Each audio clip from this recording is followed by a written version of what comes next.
नमस्ते दोस्तों और स्वागत है आपका हमारे आज के इस विशेष पॉडकास्ट एपिसोड में, जहां हम एक ऐसे सिद्धांत के बारे में बात करने जा रहे हैं जो न केवल आपके व्यापार करने के तरीके को बदल सकता है, बल्कि आपकी निजी जिंदगी में खुशी और संतुष्टि का स्तर भी कई गुना बढ़ा सकता है। आज हम जिस किताब की चर्चा कर रहे हैं उसका नाम है द 80-20 प्रिंसिपल, जिसे रिचर्ड कोच ने लिखा है, और ये किताब दुनिया भर में लाखों लोगों की सोच बदल चुकी है। दोस्तों, क्या आपने कभी सोचा है कि क्यों कुछ लोग कम मेहनत करके भी बहुत सफल हो जाते हैं, जबकि बाकी लोग दिन रात मेहनत करने के बाद भी वही रह जाते हैं? क्या आपने कभी गौर किया है कि आपके वार्डरोब में ढेर सारे कपड़े होने के बावजूद आप 80% समय अपने वही गिने चुने 20% कपड़े पहनते हैं? या FIR, आपने देखा हो कि सड़क पार 80% ट्रैफिक केवल 20% सड़कों पर ही होता है। दोस्तों, ये कोई इत्तेफाक नहीं है, बल्कि ये एक ब्रह्मांडीय नियम है जिसे हम 80-20 प्रिंसिपल या परेटो प्रिंसिपल कहते हैं। आज के इस एपिसोड में हम इसी रहस्य से पर्दा उठाएंगे और जानेंगे कि कैसे हम कम करके भी ज्यादा पा सकते हैं। आइए शुरू करते हैं और सबसे पहले समझते हैं कि आखिर ये 80-20 का सिद्धांत है क्या। दोस्तों, सन 1897 में विल्फ्रेडो परेटो नाम के एक इटालियन इकोनॉमिस्ट ने एक अजीब चीज नोटिस की। उन्होंने देखा कि इंग्लैंड में संपत्ति का वितरण बहुत ही असमान था। उन्होंने पाया कि वहां की कुल दौलत का 80% हिस्सा केवल 20% लोगों के पास था। जब उन्होंने और गहराई से अध्ययन किया तो पाया कि ये अनुपात हर जगह और हर युग में लगभग एक जैसा ही था। इसी को बाद में 80-20 नियम कहा गया। इसका सीधा सा मतलब ये है कि दुनिया संतुलित नहीं है। हर कारण का परिणाम बराबर नहीं होता। आपके द्वारा किए गए 80% प्रयास केवल 20% नतीजे देते हैं, जबकि आपके द्वारा किए गए सिर्फ 20% प्रयास ही वो होते हैं जो आपको 80% सफलता डायलेट है। रिचर्ड कोच इस किताब में कहते हैं कि अगर हम इस नियम को समझ लें तो हम अपनी जिंदगी को बेहतर बना सकते हैं। चलिए इस बात को कुछ उदाहरणों से समझते हैं जो लेखक ने दिए हैं। एक अध्ययन में पाया गया कि हम जो भाषा बोलते हैं उसमें हम अपने 80% समय में केवल 700 शब्दों का ही इस्तेमाल करते हैं, जो कि हमारी कुल वोकैब्युलरी का एक बहुत छोटा हिस्सा है। फिल्मों की बात करें तो एक स्टडी ने दिखाया कि केवल 13% फिल्मीन हाई बॉक्स ऑफिस की कुल कमाई का 80% हिस्सा कमाती है। सोचिए जरा कितनी बड़ी असमानता है ये। यहाँ तक कि अगर आपके घर में चोरी का अलार्म लगा है तो 80% बार वो गलती से बचता है, जिसके पीछे केवल 20% कारण होते हैं। दोस्तों, ये सिद्धांत हमें ये सिखाता है कि हमें हार्ड वर्क नहीं बल्कि स्मार्ट वर्क करना चाहिए। हमें अन 20% चीजों को पहचानना होगा जो हमारे लिए सबसे ज्यादा मेन रखती है। चलिए अब हम बात करते हैं कि बिजनेस में ये नियम कैसे काम करता है। रिचर्ड कोच बताते हैं कि बिजनेस में सफलता कोई रहस्य नहीं है। अक्सर देखा गया है कि किसी भी कंपनी का 80% मुनाफा उसके केवल 20% प्रोडक्ट्स या 20% ग्राहकों से आता है। इसका मतलब ये हुआ कि बाकी के 80% प्रोडक्ट्स और ग्राहक कंपनी के लिए उतने फेडमैंड नहीं है जितना हम सोचते हैं।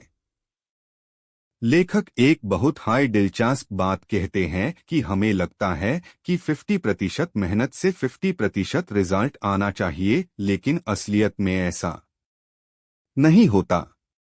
ज्यादातर कंपनीज गलती ये करती है कि वो सभी ग्राहकों को और सभी प्रोडक्ट्स को एक समान महत्व देती है।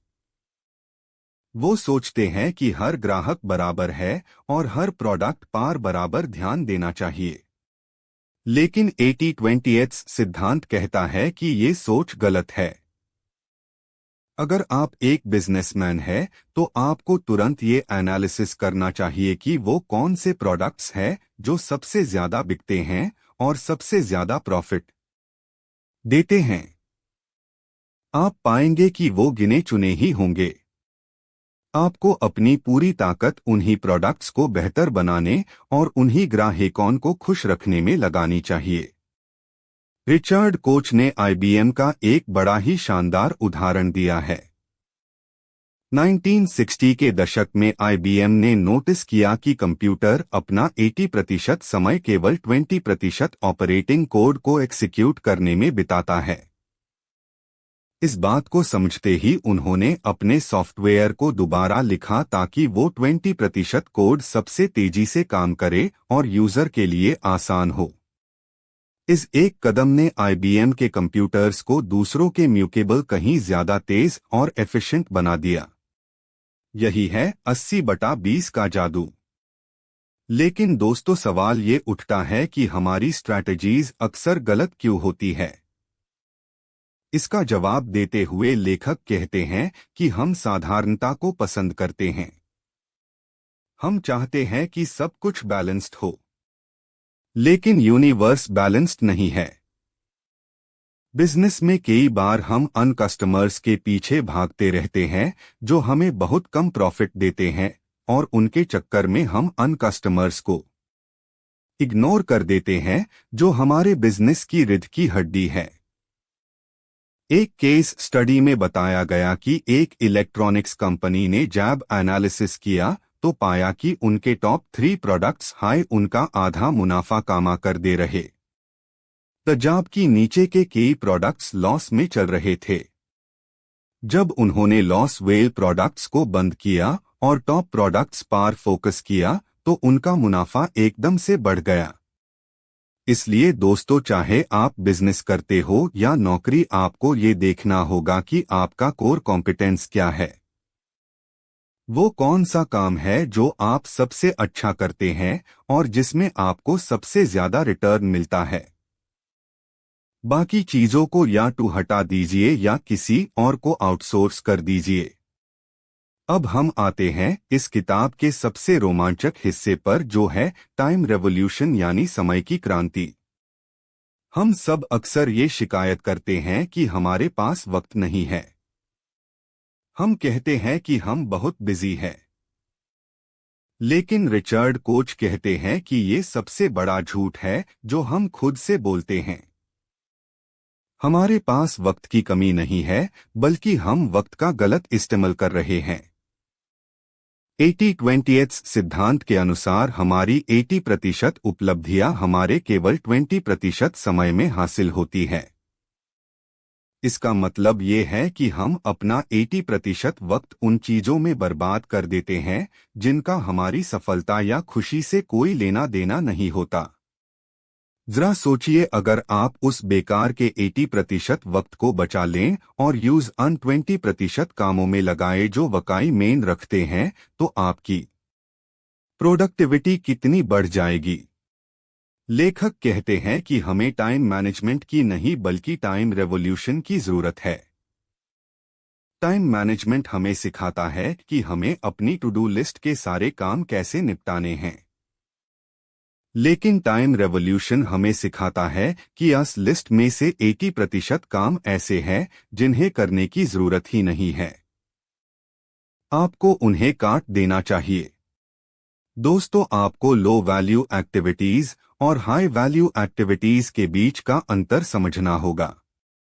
लो वैल्यू एक्टिविटीज वो है जो दूसरे चाहते हैं कि आप करें, जिसमें आपको मजा नहीं आता और जिसका रिजल्ट बहुत कम होता है, जैसे कि लंबी मीटिंग्स जिनका कोई नतीजा नहीं निकलता या वो ईमेल्स जिनका जवाब देना जरूरी नहीं है। वही दूसरी तरफ हाई वैल्यू एक्टिविटीज वो है जो आपके जीवन के लक्ष्य से जुड़ी है, जिन्हें करने में आपको खुशी मिलती है और जो आपको आगे ले जाती है। रिचर्ड कोच सलाह देते हैं कि हमें थोड़ा लेजी बनना चाहिए। हाँ, आपने सही सुना। वो कहते हैं कि हमें स्मार्ट लेजी बनना चाहिए। वो लोग जो हमेशा बिजी रहते हैं अक्सर वो लोग होते हैं जो सोचना बंद कर देते हैं। जब आप थोड़ा रुकते हैं, आराम करते हैं और सोचते हैं, तभी आपको पता चलता है कि कौन सा काम जरूरी है और कौन सा नहीं। उन्होंने जनरल वॉन मैनस्टीन का एक कोट दिया है जिसमें वो कहते हैं कि सबसे बेहतरीन ऑफिसर वो होते हैं जो इंटेलिजेंट भी होते हैं और थोड़े आलसी भी, क्योंकि वो हमेशा किसी भी काम को करने का सबसे आसान और सबसे तेज तरीका ढूंढ लेते हैं ताकि वो वापस आराम कर सके। इसलिए दोस्तों, बिजी होना छोड़ें और प्रोडक्टिव बनना शुरू करें। अब बात करते हैं रिश्तों की। क्या आपको लगता है कि आपके सारे दोस्त और रिश्तेदार आपके लिए बराबर महत्व रखते हैं? शायद नहीं। 80-20 नियम यहां भी लागू होता है। आपकी 80% खुशी आपके केवल 20% रिश्तों से आती है। हम सबकी जिंदगी में वो खास लोग होते हैं जिनके साथ रहना हमें अच्छा लगता है, जो हमें समझते हैं और जो मुसीबत में हमारे काम आते हैं। लेकिन दुर्भाग्य से हम अपना ज्यादा वक्त अन लोगों के साथ बिता देते हैं जो हमारे लिए उतने खास नहीं होते या जो हमें नेगेटिविटी देते हैं। लेखक कहते हैं कि हमें अपने टॉप 20 रिश्तों की एक लिस्ट बनानी चाहिए और अपना अधिकतर समय और ऊर्जा उन्हीं रिश्तों को मजबूत बनाने में लगानी चाहिए। ऐसा करने से आपकी इमोशनल लाइफ में एक बड़ा बदलाव आएगा। आप ज्यादा खुश रहेंगे और आपके रिश्ते गहरे होंगे। यही बात पैसे के मामले में भी सच है। रिचर्ड कोच कहते हैं कि पैसा कामना मुश्किल नहीं है अगर आप सही जगह फोकस करें। वॉरेन बफेट जैसे निवेशक इस बात का जीता जागता सबूत है। बफेट ने हजारों कंपनीज में पैसा लगाने की बजाय केवल उन गिने चुने बिजनेसेस में पैसा लगाया जिन्हें वो अच्छे से समझते थे और जो उन्हें लंबे समय तक फायदा दे सकते थे। उन्होंने डाइवर्सिफिकेशन की जगह कंसंट्रेशन पर ध्यान दिया। अगर आप भी अमीर बनना चाहते हैं तो आपको अपनी पूंजी को 50 जगह बांटने की जरूरत नहीं है, बल्कि यूज अन कुछ जगह लगाना है जहां से सबसे ज्यादा रिटर्न आने की संभावना हो। इस किताब में एक और बहुत हाई पावरफुल कॉन्सेप्ट है जिसे लेखक ने सिंपल इज ब्यूटीफुल कहा है। हम अक्सर सोचते हैं कि बड़ी चीजें कॉम्प्लेक्स होती है और सफलता के लिए हमें कॉम्प्लेक्स स्ट्रैटेजीज बनानी पड़ेंगी। लेकिन सच ये है कि कॉम्प्लेक्सिटी हमेशा खर्चे बढ़ाती है और स्पीड कम करती है। सिंप्लिसिटी यानी सरलता हमेशा बेहतर होती है। जब आप चीजों को सरल रखते हैं तो आपका फोकस बना रहता है और आप तेजी से आगे बढ़ते हैं। हेनरी फोर्ड ने जब मॉडल टी कार बनाई तो उनका फोकस सिर्फ एक चीज पर था, एक ऐसी कार जो सस्ती हो और जिसे हर कोई खरीद सके। उन्होंने वैरायटी पर ध्यान नहीं दिया, उन्होंने सिंप्लिसिटी पर ध्यान दिया और इतिहास रचा। इसी तरह मैकडॉनल्ड्स ने अपने मेन्यू को सिंपल रखा और दुनिया भर में सफल हुआ। तो दोस्तों, अगर आपका बिजनेस या आपकी लाइफ कॉम्प्लेक्स हो गई है तो समय आ गया है यूज सिंप्लीफाई करने का। उन बेकार की चीजों को हटा दीजिए जो सिर्फ भीड़ बढ़ा रही है और वैल्यू ऐड नहीं कर रही है। अब सवाल ये है कि हम इस 80-20 प्रिंसिपल को अपनी लाइफ में कैसे अप्लाई करें। इसके लिए लेखक ने 80-20 थिंकिंग का सुझाव दिया है। ये कोई गणित का सवाल नहीं है जिसे आपको हर वक्त सॉल्व करना है। ये एक नजरिया है। ये एक आदत है जो आपको डेवलप करनी होगी। जब भी आप कोई काम शुरू करें तो खुद से पूछे कि क्या ये काम अन 20% कामों में से है जो मुझे 80% रिजल्ट देंगे। अगर जवाब ना है तो यूज मैट कीजिए या किसी और से करवा लीजिए।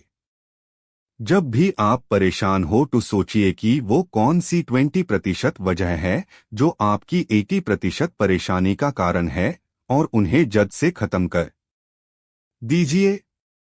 अपने करियर में देखिए कि वो कौन सी स्किल्स है जो आपको सबसे ज्यादा आगे ले जा सकती है और सिर्फ उन्हीं पर फोकस कीजिए।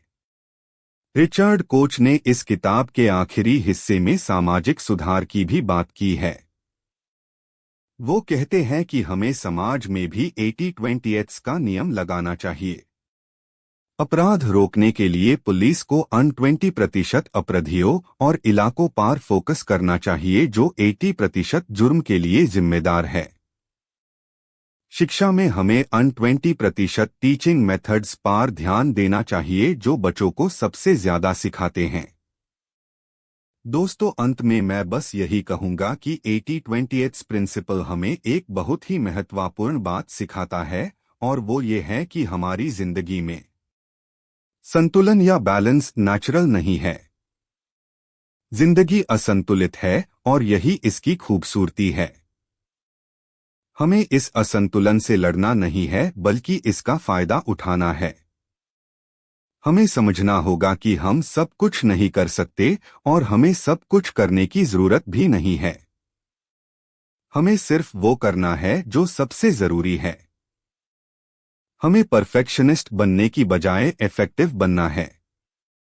कम मेहनत में ज्यादा पाना कोई चोरी नहीं है बल्कि ये एक समझदारी है।